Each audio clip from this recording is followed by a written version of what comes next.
perder tudo pela qual ele tem. Quando nós temos um emprego e nós perdemos esse emprego, e principalmente se for um pai de família, quando se perde o emprego, logo gera emoção, a preocupação nasce em nossos corações, e a gente começa a se perguntar: e agora? O que é que eu vou fazer para trazer alimento para dentro de casa? Qual que será a minha próxima profissão? Os meus filhos dependem de mim, a esposa depende de mim. Eu não posso ficar de braços cruzados. Eu preciso fazer algo para sustentar minha família. Muitos nascem em agonia e alguns até mesmo em desespero. Eu me lembro de um empresário de Orilândia que tirou a sua própria vida porque ele quebrou e perdeu todos os seus bens. Mas isso é para uma pessoa normal. Mas quando nós olhamos para Jó, nós percebemos que Jó não é funcionário, Jó é o patrão. Nós percebemos que Jó, ele não é o empregado, ele é o empregador. Algumas vezes nós perdemos um emprego, uma porta se fecha, mas Jó, Marcos, todas as portas se fecharam no mesmo dia. E quando as portas se fecham em nossas vidas, algo ainda gera emoção e nos traz o ânimo. E o que é, Marcos? A nossa família.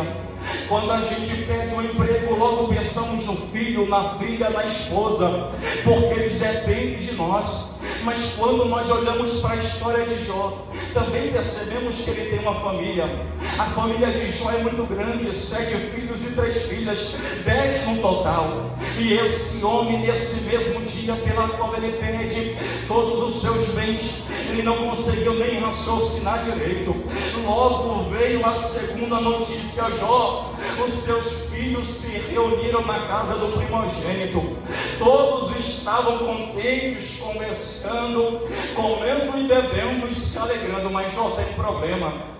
Nasceu-se um vento no deserto, e esse vento oriental ele veio sobre a casa do primogênito. A estrutura da casa não suportou aquele vento, Jó. A estrutura fez com que as paredes cedessem, o teto cedeu, e tudo desabou sobre os filhos. E Jó, o principal e o mais importante que seria a tua família, houve falecimento, Jó, houve perda. Eu penso que Jó pergunta: quem foi dos meus filhos que faleceu? O primogênito? Aí alguém vai dizer: sim, mas foi desde o primogênito até o mais novo, até o caçula. Todos morreram na tragédia, Jó. Quando nós perdemos alguém que amamos demais, a dor que esse alguém deixa para nós, ela é muito intensa, ela é muito desgastadora. A dor que esse alguém deixa para nós nos faz refletir, nos faz pensar até demais.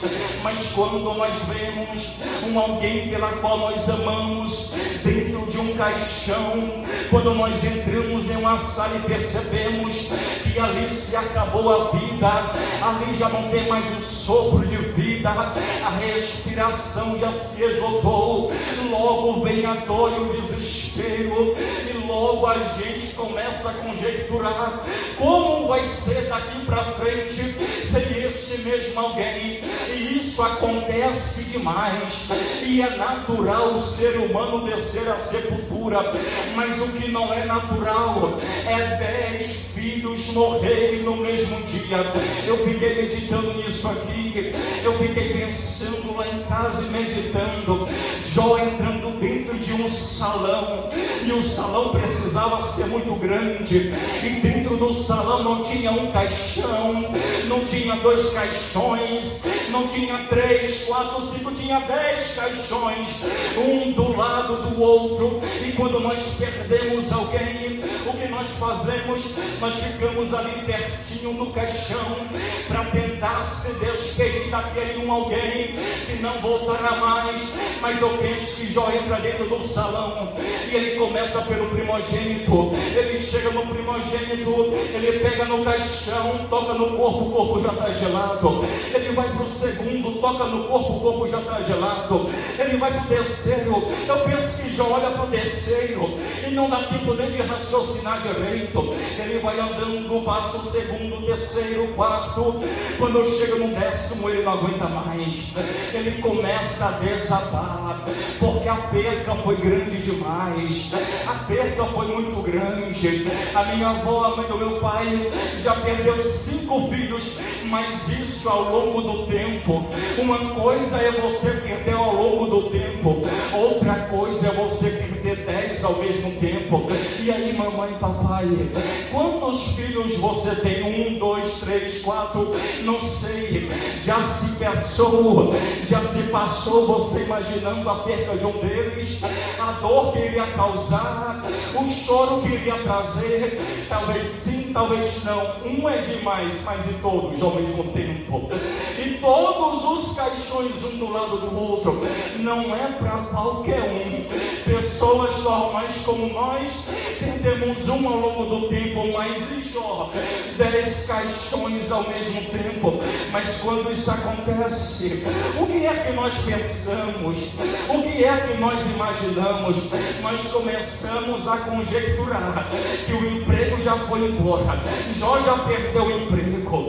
Jó já perdeu a família. E agora, Marcos, dá para piorar mais um pouco? Dá sim, meu filho, porque a Bíblia vai nos dizer que Jó, além de ter todas essas percas, agora ele também perde a sua saúde.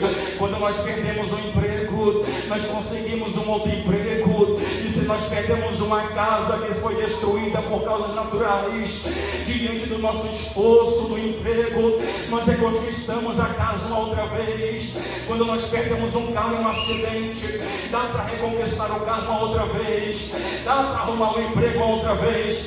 Mas o que não dá é para trazer de volta aquele que já se foi. E é isso que Jó está pensando. E agora?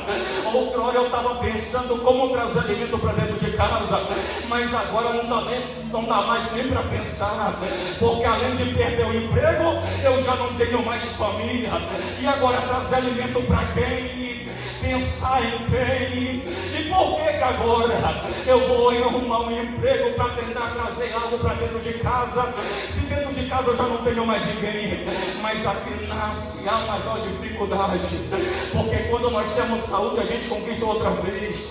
Mas Jó já não tem mais saúde, porque no capítulo 2, versículo 7 vai dizer que Jó foi ferido com tumores dolorosos, desde a planta dos pés ao alto da cabeça.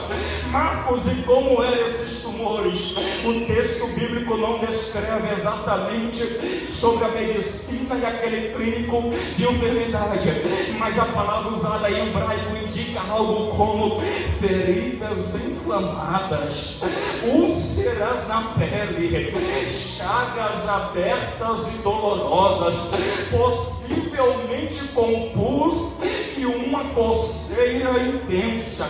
Outras partes do livro ajudam a entender melhor como estava a aparência de Jó. No capítulo 30, versículo 30, Jó fala que a sua pele estava escura e estava queimando.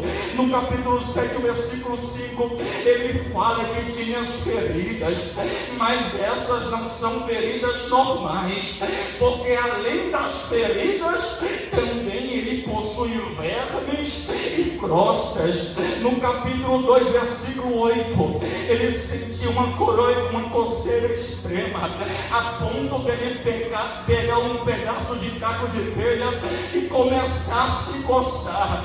Isso é o que Jó está passando, isso é o que Jó está sentindo, mas isso é demais para os nossos corações, porque a saúde daquele homem já não é mais a mesma, os filhos já não tem mais, e ele perdeu todos os seus bens. Gente, você precisa entrar na história comigo e tentar imaginar apenas 5% da dor pela qual Jó sentia. Falar isto aqui e ouvir é até doloroso, mas e para sentir como ele sentiu, e para chorar como ele chorou, e para se derramar derramar ao pó como ele se derramou. Jó está sofrendo demais, Jó está sangrando demais. Mas o que me chama a atenção é que quando os bens vão embora, quando a família fica de cabeça para baixo, quando a saúde se vai, ainda sobra alguém do nosso lado para dizer: vai ficar tudo bem. E principalmente o cônjuge. O que Jó esperava do seu cônjuge? Jó esperava aquela mulher olhar para ele e dizer: meu bem, nós entramos nessa prova junto, mas nós vamos sair dela para a glória de Deus. Só que tem um problema muito grande, porque isso aqui aconteceria conosco com uma pessoa normal. E com Jó, a esposa de Jó olha para ele e disse: Jó, você ainda continua sendo bom e fiel ao seu Deus? Amaldiçoa o teu Deus e morra. Sabe o que essa mulher está dizendo para Jó? Porque ela está vendo a sua aparência física, ela está vendo os bens indo embora, ela está vendo 10 caixões na sua frente, ela está vendo o estado de saúde de Jó, e ela está dizendo: Jó, não dá mais para continuar da forma como você está, Jó. A única solução para você sair desse momento é amaldiçoando Deus. E por quê? Porque se você renunciar à tua fé e abandonar o teu Deus e blasfemar contra ele, quem sabe ele irá tirar a tua vida. Olha isso aqui, meus irmãos. Aquele homem está sofrendo tanto, está chorando tanto, a crise é tão grande que a esposa dele vê ele nessa situação e diz: não tem mais jeito, Jó, não tem mais saída, a causa não vai mais se reverter. Para você agora, Jó, é caixão e vela, Jó, é morte. Não tem como as coisas começarem a dar certo uma outra vez.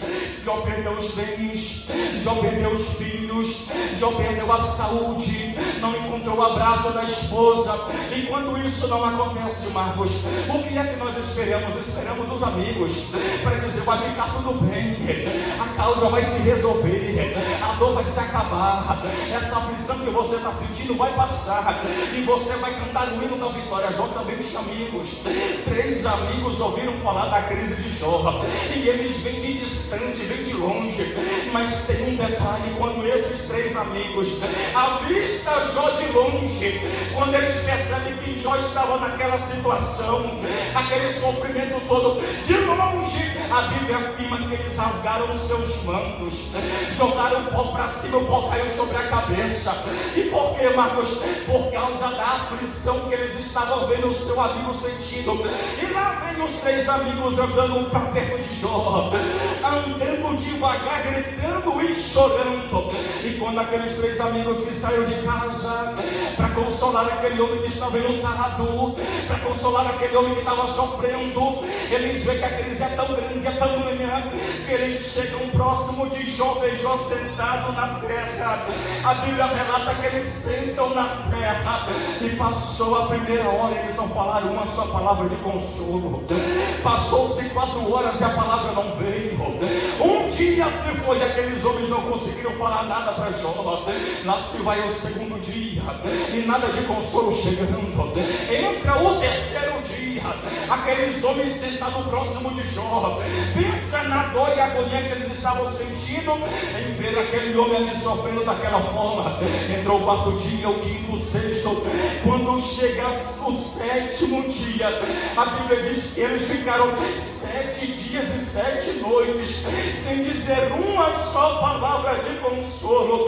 Mas no 7º dia passado, eles abriram a sua boca, e quando eles abrem a sua boca, a palavra que sai não é palavra de consolo, a palavra que sai não é palavra de ânimo, a palavra que sai daqueles 3 amigos que vieram de longe para consolar Jó. Eles abrem a sua boca e dizem: Jó, você perdeu bens, perdeu família e perdeu a tua saúde, porque você pecou, Jó.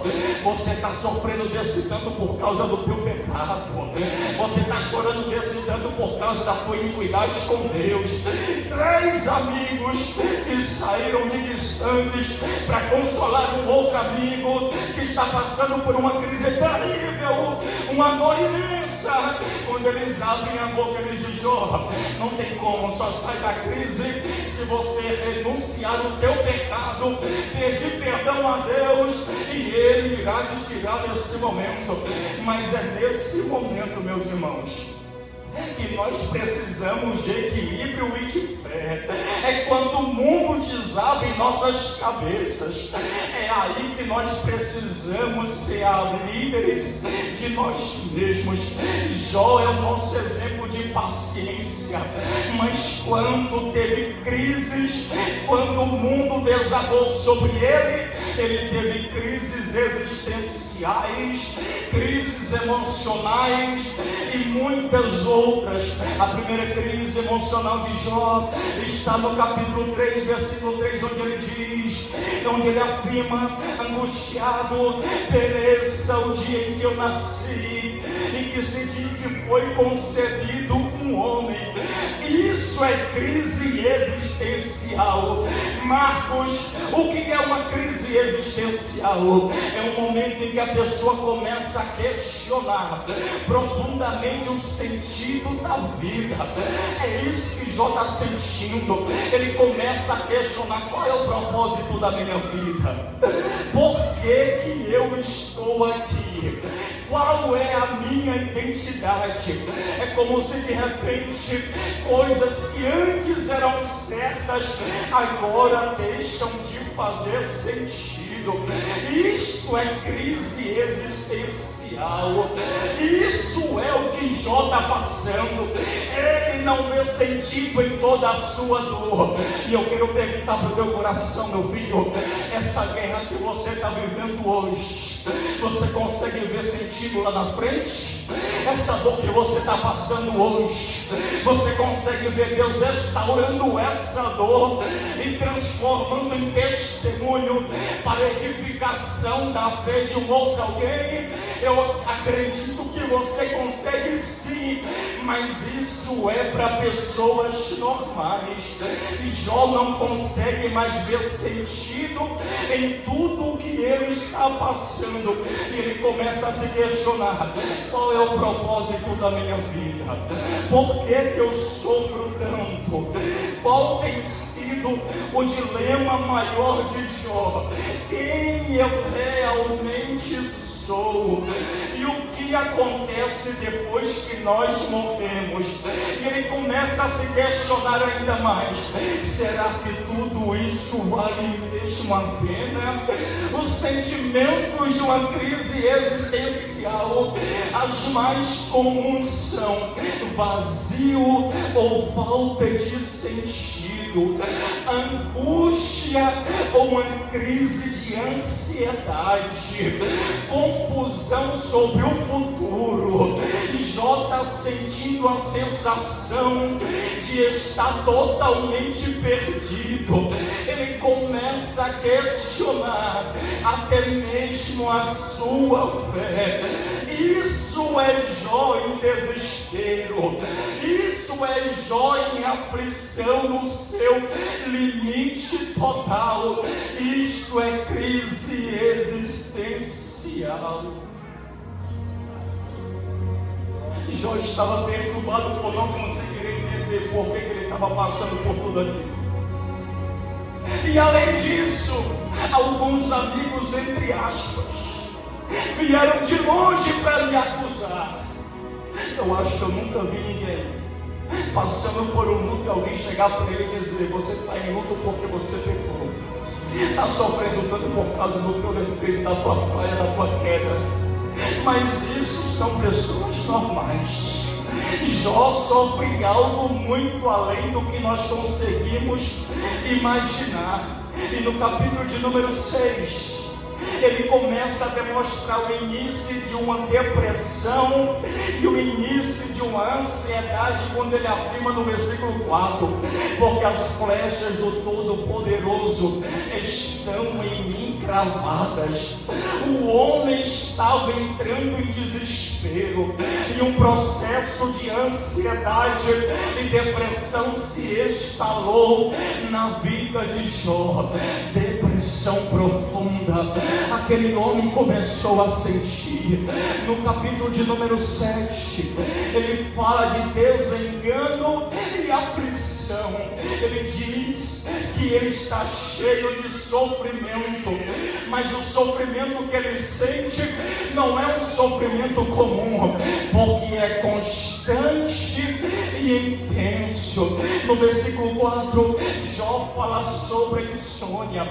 Comprida é a noite, agora a noite que era curta e rápida se tornou comprida e lenta. E por que, Marcos? Porque Jó passou a noite toda.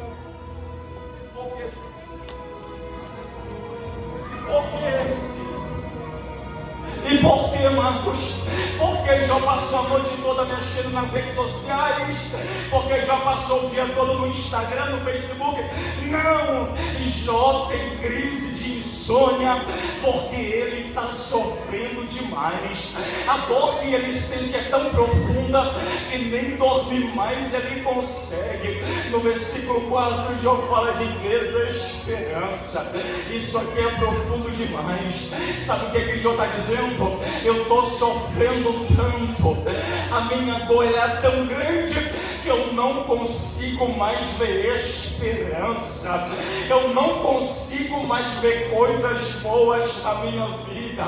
Para você ter uma ideia, tem 1 mês e 4 dias que meu pai se foi, mas mesmo ele me deixando a dor terrível, mesmo ele deixando essa dor, a saudade de poder lhe abraçar, de poder conversar com ele, mesmo essa dor ficando, não foi capaz de me tirar a esperança. Mas isso é para uma pessoa normal, porque pessoas normais, no meio da crise, ela consegue ver esperança, ela consegue ver alegria no outro dia, ela consegue ver coisas que alegram a sua alma. Jó está dizendo: nada daquilo que eu estou vendo é capaz de trazer alegria para minha alma outra vez. Nada daquilo que pode acontecer na minha vida é capaz de trazer sentimentos de felicidade uma outra vez. No versículo de número 11, Jó fala angústia no espírito. Jó está dizendo: eu estou sofrendo demais para me ficar calado, eu preciso colocar para fora aquilo que está me sufocando do lado de dentro. E é isso que nós precisamos fazer muitas vezes, meu filho, é colocar tudo para fora, é as lágrimas que estão acumuladas aqui dentro, é colocar tudo para fora. Tem dia que não dá para ser forte o tempo todo, Charles, tem dia que a gente não aguenta ser forte o tempo todo, vai ter dia que a gente vai precisar chorar mesmo, vai ter dia que a gente vai precisar colocar para fora aquilo que está nos matando do lado de dentro, vai ter dia que a gente vai ter que abrir a nossa boca para desabafar para alguém, dizer: me socorre, me ajuda, pega na minha mão porque eu não consigo caminhar sozinho. Isso é o que Jó está dizendo. Jó está dizendo: eu vou colocar tudo para fora, agora eu vou falar o que eu estou sentindo. E aí muitas vezes a gente olha para nós mesmos e nós dizemos: não, mas eu preciso ser forte o tempo todo, ninguém pode ver que eu estou sofrendo, ninguém pode ver o quanto está doendo. Aí eu me lembro de Jesus lá no Getsemane, chamando Pedro, Tiago e João, e diz: Pedro, Tiago e João, vem aqui perto de mim porque eu preciso falar. Pedro, Tiago e João, vamos orar. E por quê? Porque a minha alma, ela está aflita até a morte. Jesus está dizendo: a dor que eu estou sentindo aqui dentro é tão grande que pode provocar a minha morte. Aí nós olhamos para nós, seres humanos, e dizemos: eu preciso ser forte em todo o tempo, a cada momento. E aí meu filho vai querer ser mais forte do que Jesus? Vai querer ser mais forte do que Deus? Não, é momento de colocar para fora.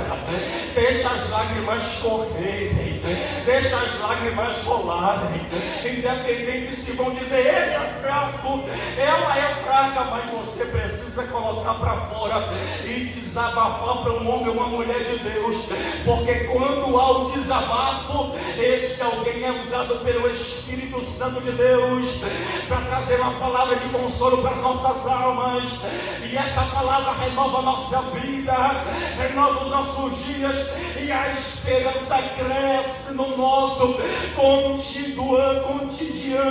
É preciso botar para fora. Não dá tempo de finalizar, o tempo já se foi.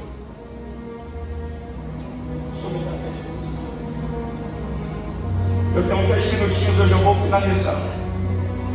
O capítulo de número 10, eu continuo expressando as suas emoções e sintomas. No versículo de número 1, ele fala sobre o tédio em que chega a amargura. Jó chegou em um período, uma crise muito profunda dentro do seu emocional. Sabe o que Jó está dizendo? Eu tenho tédio da minha alma. A minha alma tem tédio da minha filha. Sabe o que isso significa? Eu não consigo mais. Jó está dizendo: eu não sinto mais alegria. Eu não vejo mais como as coisas podem se reverter. E quando nós olhamos isso, ele percebe que está cansado de viver. Já sentiu isso? Você olhar para dentro de si e dizer: Deus, eu estou cansado de viver, não quero viver mais. É isso que Jó está sentindo. Ele sente um desgaste extremo. Ele sente como se não aguentasse mais. E o pior, ele não vê sentido em tudo que ele está passando. Isso é Jó sofrendo diante da sua crise. No versículo 14 ele fala que Deus não perdoará. No versículo de número 21 ele fala da morte. Jó está sofrendo tanto que ele pensou que ia morrer. Ele pensou que não ia suportar aquela dor. Ele estava pensando: essa dor é tão intensa e profunda que ela vai acabar me matando, eu não vou suportar. No capítulo 16, versículo 7, ele afirma que está exausto e está estressado. E não é porque alguém chegou para ele e ficou lhe atormentando. Ele está dizendo: eu estou cansado de sofrer. Eu já não aguento mais sofrer tanto. Quando nós olhamos o versículo 16, o texto diz que o rosto de Jó estava decorado. Por que, Marcos? O texto está dizendo: Jó está chorando tanto, ele está sangrando tanto, que as lágrimas do seu interior transportaram para a parte exterior.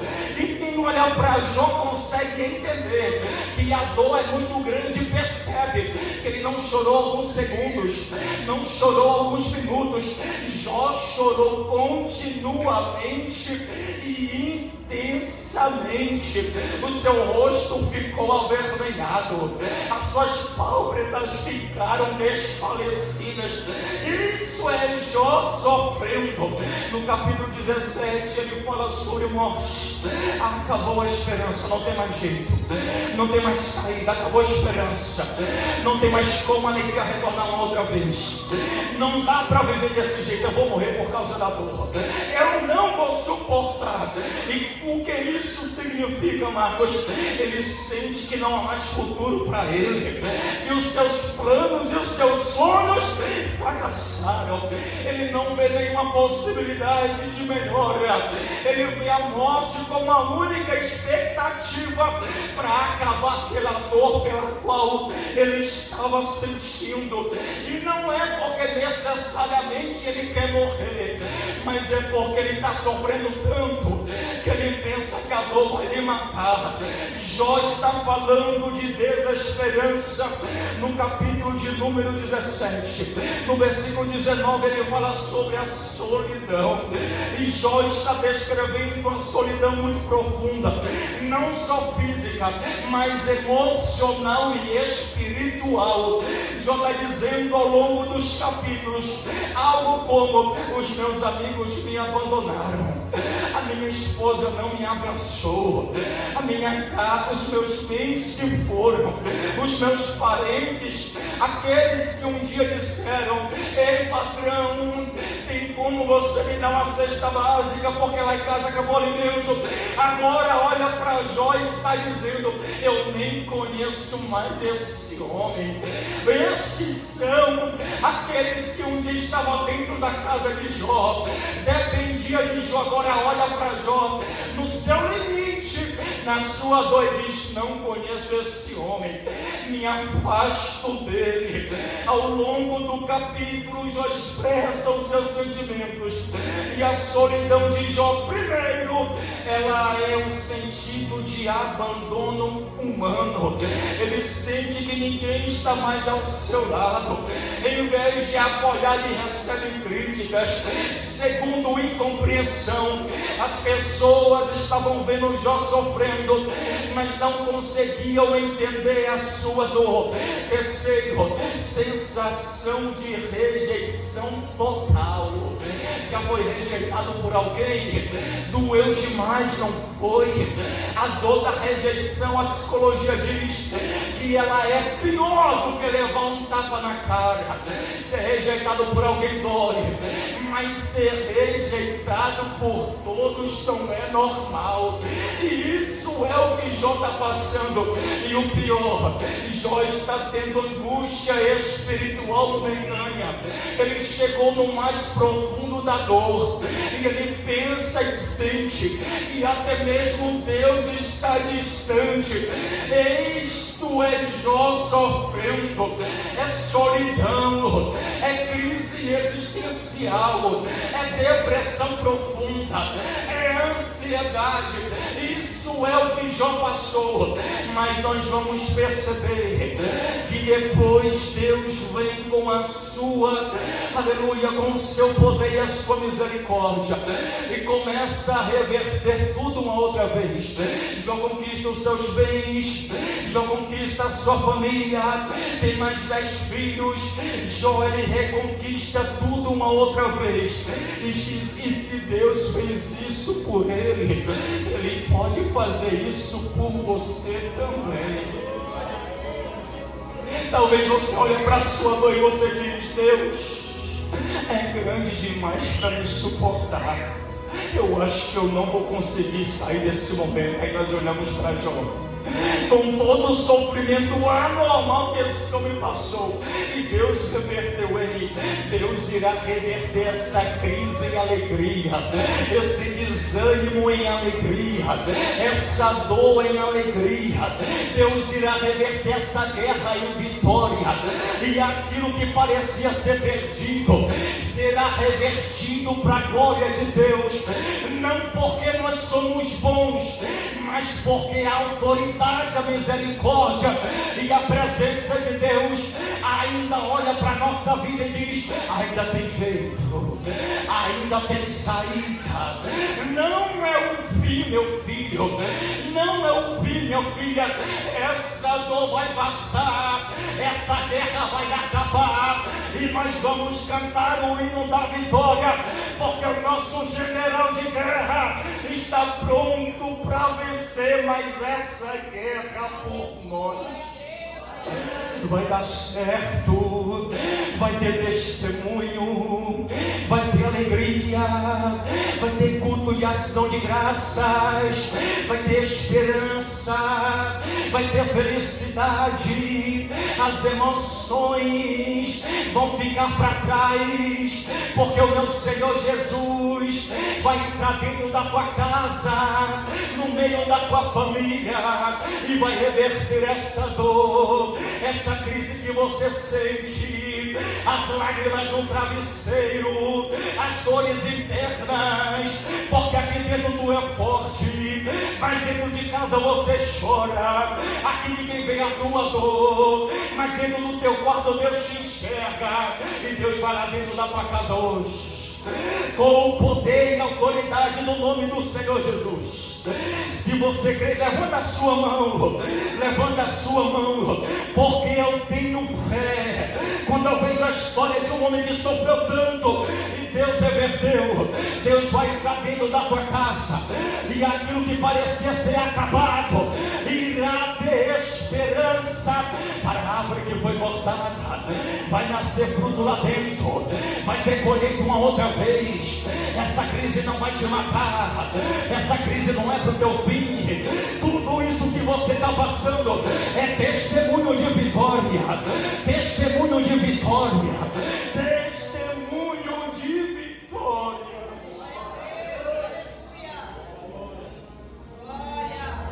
João, um grande homem, um grande líder, que passou por a dor inevitável. Perdeu tudo, mas Deus lhe deu tudo de novo. Ele diz no seu livro: eu queria que a dor que eu estou sentindo fosse cravada em rochas, para que alguém pudesse ver depois. E olha o que Deus faz: escreve na palavra, a palavra que cura, a palavra que salva. Essa dor que você está passando não está sendo despercebida por Deus. Assim como Deus enxergou aquilo que Jó passou, Ele também enxerga os teus sonhos, meu filho.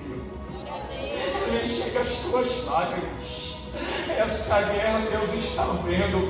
E daqui a pouco você sobe aqui e diz: eu tenho um testemunho para contar. E a igreja vai dizer: glória seja dada ao nome de Deus.